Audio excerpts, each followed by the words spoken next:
Balaji study point के online कक्षा में आपका स्वागत है। चैप्टर 3 दो चर वाले रैखिक समीकरण युग्म के अंतर्गत हम एक्सरसाइज 3.2 का क्वेश्चन नंबर 4 सॉल्व करेंगे। निम्न रैखिक समीकरणों को युग्म में कौन से युग्म संगत ऑब्लिक असंगत है? यदि संगत है तो उन्हें ग्राफीय विधि से ज्ञात करो। आइए इसका क्वेश्चन नंबर फर्स्ट देखते हैं कि संगत और असंगत कब होते हैं और संगत है तो उन्हें ग्राफीय विधि से कैसे ज्ञात करते हैं। सबसे पहले पहली समीकरण हम लेते हैं। पहली समीकरण को यहाँ पर उतार लेते हैं x + y = 5 और इसकी तुलना कर देते हैं a1x + b1y + c1 से बराबर c1 से। आप देखिए x के बराबर में जो भी वैल्यू होगी वो a1 की वैल्यू होती है, अगर कुछ नहीं तो 1 मान लेते हैं तो a1 की वैल्यू हो गई हमारे पास 1। y के बराबर में जो भी वैल्यू होती है b1 की होती है, तो y के बराबर में यहाँ भी कुछ नहीं है तो यहाँ 1 मान लेंगे, तो b1 की वैल्यू भी कितनी हो गई हमारी 1 हो गई और c1 की वैल्यू ये दे रखी होती है 5। ऐसे ही समीकरण नंबर 2 है, 2 से a2 की वैल्यू आप निकालेंगे। जो दूसरी समीकरण है उसकी तुलना हम a2x b2y = c2 से करेंगे। a2 बराबर कितना है 2 है, b2 बराबर भी 2 है और c2 बराबर 10 है। मतलब ये वाला a2 का मान होता है, ये वाला b2 का मान होता है और ये वाला c2 का मान होता है। अब हम a1/a2 निकालेंगे तो a1 कितना है हमारे पास 1 और a2 कितना है हमारे पास 2, 1/2 आया। अब b1/b2 हम निकालेंगे तो b1 हमारे पास 1 और b2 हमारे पास 2, ये भी 1/2 आया। अब c1/c2 निकालेंगे तो c1 हमारे पास 5 और c2 हमारे पास 10, 5 एकम 5, 5 दूनी 10, ये भी 1/2 आया। तो आपने देखा कि a1/a2 बराबर आया b1/b2 बराबर आया c1/c2। अतः समीकरण के युग्म कैसे होंगे? संगत होंगे। अब संगत होंगे, देखिए संगत 3 कंडीशन में होते हैं, 3 कंडीशन होती है हमारे पास a1/a2। अगर b1/b2 के बराबर नहीं है तो भी ये संगत होता है। अगर a1/a2 बराबर है b1/b2 के और c1/c2 बराबर है तो भी ये संगत होता है। लेकिन यदि a1/a2 बराबर है b1/b2 के लेकिन c1/c2 बराबर नहीं है तो ये हमारा असंगत होता है। और असंगत होता है तो हम उसे सॉल्व नहीं करते हैं, केवल संगत होता है तब उसे सॉल्व करते हैं। तो यहाँ से हम ये जान चुके हैं कि ये संगत है। तो आइए अब चलते हैं ग्राफ की ओर। प्लॉट करने से पहले हम सबसे पहले समीकरण 1 उतार लेते हैं और वहाँ से y का मान हम x के पदों में ज्ञात करते हैं। y का मान x के पदों में लिखने पर सबसे पहले y हम इधर रहने देंगे, 5 अपनी जगह रहेगा, x उठ के इधर चला जाएगा तो ये माइनस का हो जाएगा। अब हम यहाँ पर x के मान अपनी तरफ से रखते हैं और y के मान निकाल लेते हैं। यदि x बराबर 0 तो y बराबर 5 आ गया, ये माइनस आ गया और x ये आ गया 1। 5 में से गया कितना बचा 4। यदि x बराबर 1 तो y बराबर 5 ऐसे ही आएगा, सॉरी यहाँ पे 0 आएगा, 5 में से 0 गया तो 5 बचा। x बराबर 1 तो यहाँ 1 लगा देंगे तो 5 में से गया कितना बचा 4। यदि x बराबर 2 तो y बराबर 5 - 2 बराबर 3। तो अब हमारे पास 3 वैल्यू प्राप्त हो चुकी हैं x और y की। ऊपर लिखते हैं x के मान और नीचे लिखते हैं y के मान।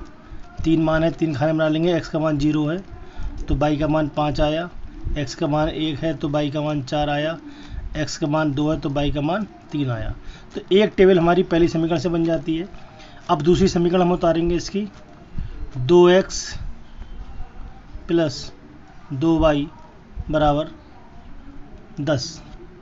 तो यहाँ से भी y का मान x के बदले में निकालेंगे, 2y = 10 - 2x, y = 10 - 2x / 2।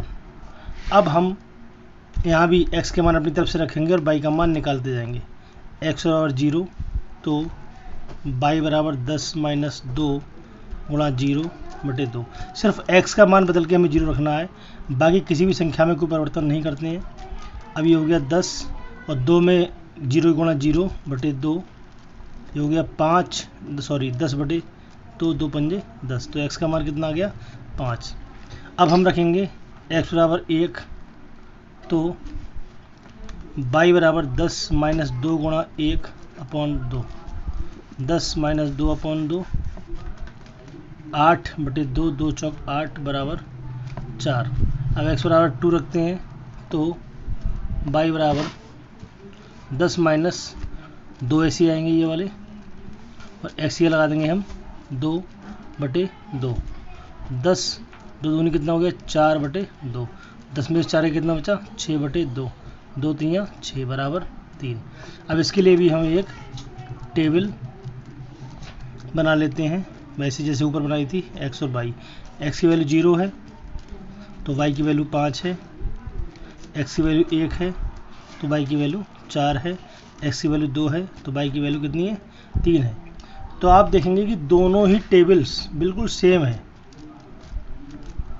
तो इसके लिए ग्राफ भी बिल्कुल एक ही लाइन होगी, एक लाइन के ऊपर दूसरी लाइन होगी। आइए जानते हैं किस तरीके से। तो हम आ चुके हैं अपने ग्राफ पेज की ओर, देखिएगा हमारे सामने प्रस्तुत है ग्राफ। देखिए हम पहले दो लाइन खींचते हैं, ये वाला x अक्ष होता है, ये वाला y अक्ष होता है, इधर x प्लस में होता है और इधर x माइनस में होता है, इधर y प्लस का होता है, इधर y माइनस का होता है।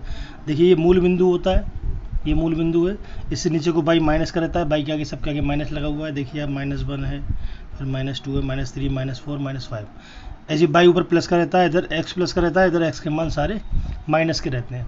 तो हम पहली टेबल लेते हैं तो x का मान 0 है, y का मान कितना है 5 है, तो x का मान 0 यहाँ पर है, यहाँ पर x और y दोनों के मान 0 होते हैं और y का मान कितना है 5, तो y x पर 5 देख लेंगे तो 5 ये वाला है हमारा, तो ये हो गया 0,5।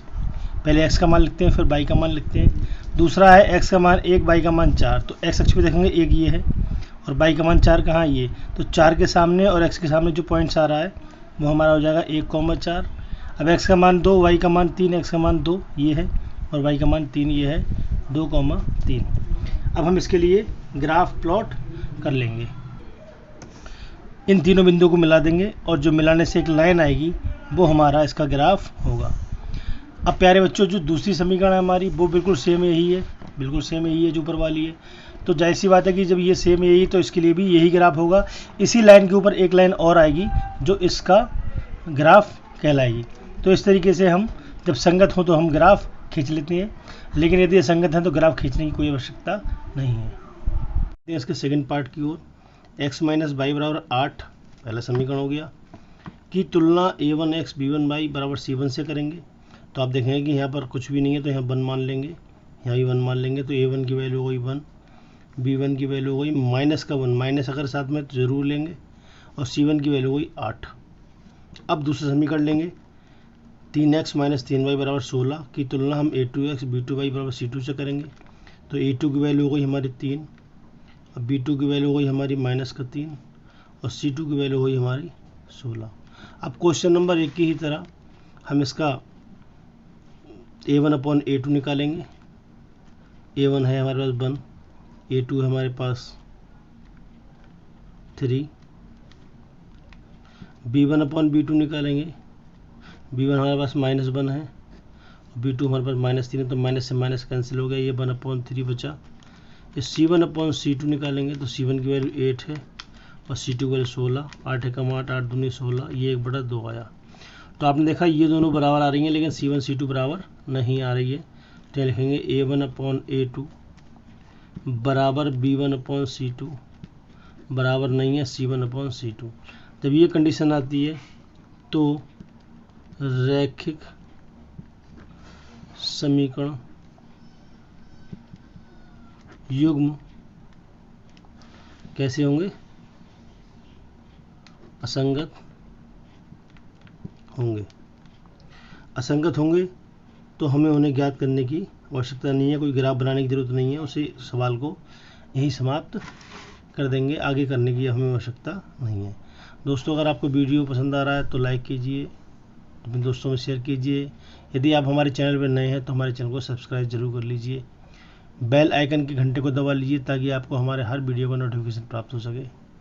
आज का वीडियो यहीं तक था, कल फिर मिलते हैं।